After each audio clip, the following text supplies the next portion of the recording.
Shalom, masih kembali lagi bersama saya di program Membaca Alkitab Setiap Hari. Hari ini satu kesempatan kalau kita bisa menginjakkan kaki kita di kitab 1 Timotius, di mana kita masih belajar dari Rasul Paulus yang memberitakan Injil kemanapun dia pergi.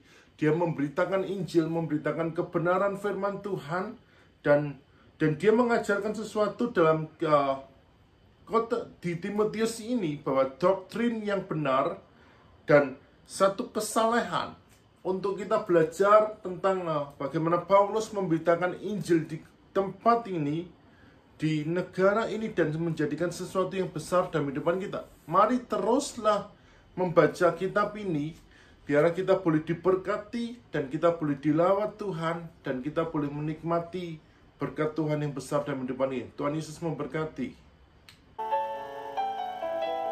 Surat Paulus yang pertama kepada Timotius. Timotius pasal 1. Salam.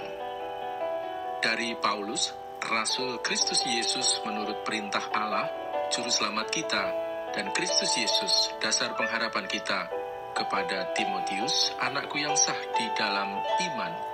Kasih karunia, rahmat dan damai sejahtera dari Allah Bapa dan Kristus Yesus, Tuhan kita, menyertai engkau. Mengenai ajaran sesat.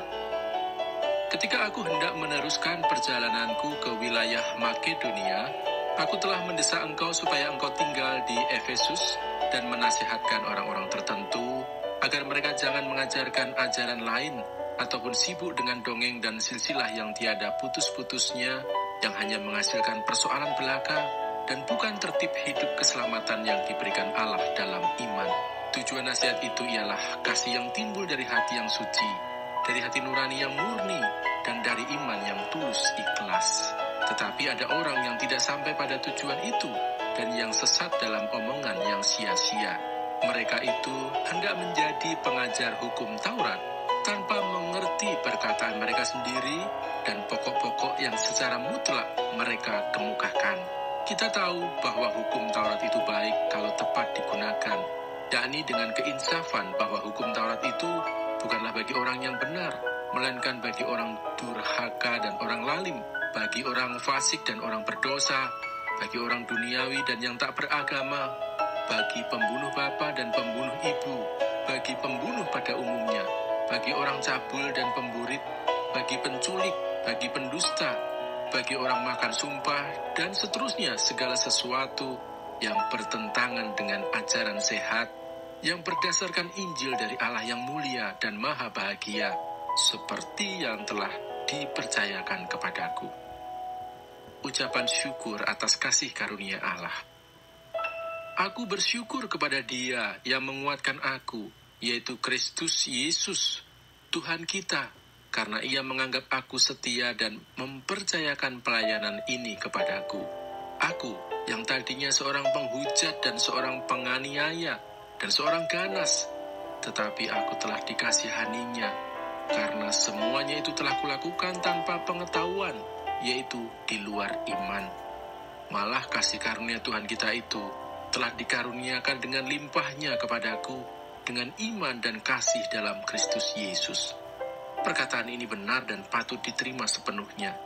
Kristus Yesus datang ke dunia untuk menyelamatkan orang berdosa, dan di antara mereka, akulah yang paling berdosa. Tetapi justru karena itu, aku dikasihani, agar dalam diriku ini, sebagai orang yang paling berdosa, Yesus Kristus menunjukkan seluruh kesabarannya. Dengan demikian aku menjadi contoh bagi mereka yang kemudian percaya kepadanya, dan mendapat hidup yang kekal. Hormat dan kemuliaan sampai selama-lamanya bagi Raja segala zaman, Allah yang kekal, yang tak nampak, yang esa. Amin. Tugas Timotius. Tugas ini kuberikan kepadamu, Timotius anakku, sesuai dengan apa yang telah dinubuatkan tentang dirimu, supaya dikuatkan oleh nubuat itu, engkau memperjuangkan perjuangan yang baik dengan iman dan hati nurani yang murni. Beberapa orang telah menolak hati nuraninya yang murni itu, dan karena itu kandaslah iman mereka.